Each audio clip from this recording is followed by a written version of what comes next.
দিনটা ছিল 6 মার্চ, আর 6 মার্চে হচ্ছে আমার মা বাবার অ্যানিভার্সারি। তা অ্যানিভার্সারি স্পেশাল ছোটোখাটো তো একটা সেলিব্রেশন বানতা है। সেই জন্য মা বাবা চলে গেছিলো দক্ষিণেশ্বরে। আর দক্ষিণেশ্বরে মা বাবা চলে যাওয়ার পর আমারও মনে হলো একটু যাওয়া উচিত, তাই আমি চলে গেলাম।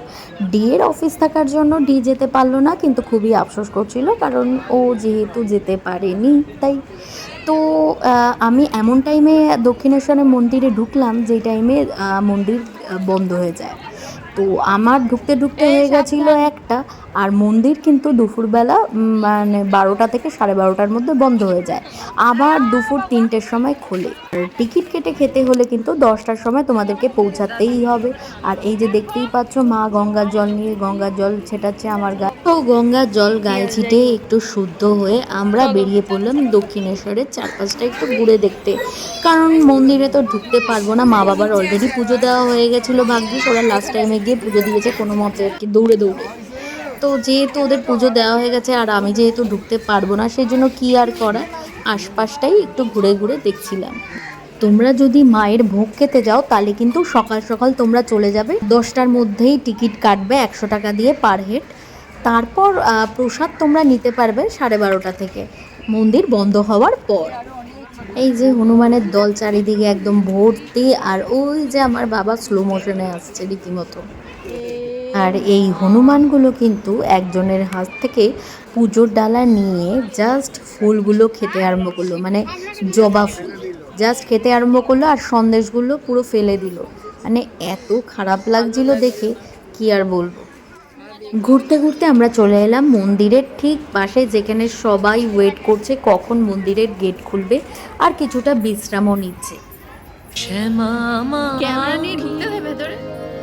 আমার কালো রে শ্যামা মাখি, আমার কালো। দক্ষিণেশ্বর মন্দিরে ভবতারিণীর দর্শন করতে তোমরা তো অনেকেই এসেছো, তাই নতুন করে বিশেষ কিছু এখানে বলার নেই। কিন্তু যেটা বলার, এই মন্দিরের এই প্রাঙ্গণে এত রোদ, এত রোদ যে আমাদের পুরো জাস্ট শরীর খারাপ হয়ে যাচ্ছিল। মানে মনে হচ্ছিলো কোথাও একটা ছায়াতে গিয়ে আমরা একটু বসি। তো খিদেও পেয়েছিল, এখন কি করা যায়, মানে রোদের জন্য কি ঘুরবো, মনে হচ্ছিলো কোথায় গিয়ে একটু বসি নয় বেরিয়ে যাই।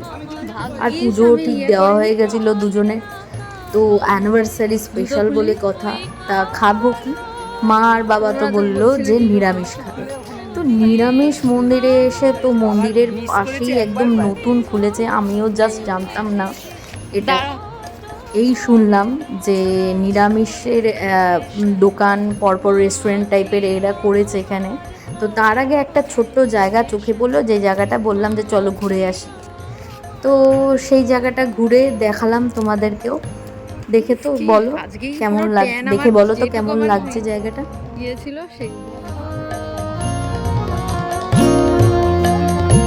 শ্যামা কখনো শ্বেত, কখনো পীত, কখনো এদিকে তাকা। লোহিত। কেমন লাগছে অ্যানিভার্সারি স্পেশাল? খুব খুব খুব ভালো। তোমারটা বলো।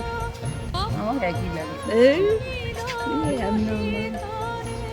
মায়ের সেবা কেমনে বুঝিতে না পারি, সে ভাব কেমনে বুঝিতে না পারি, ভাবিয়া জনম গেল রে শ্যামা মা কি আমার কালো রে শ্যামা মা কি আমার কালো, শ্যামা মা কি আমার কালো রে শ্যামা মা কি আমার কালো, লোকে বলে কালী।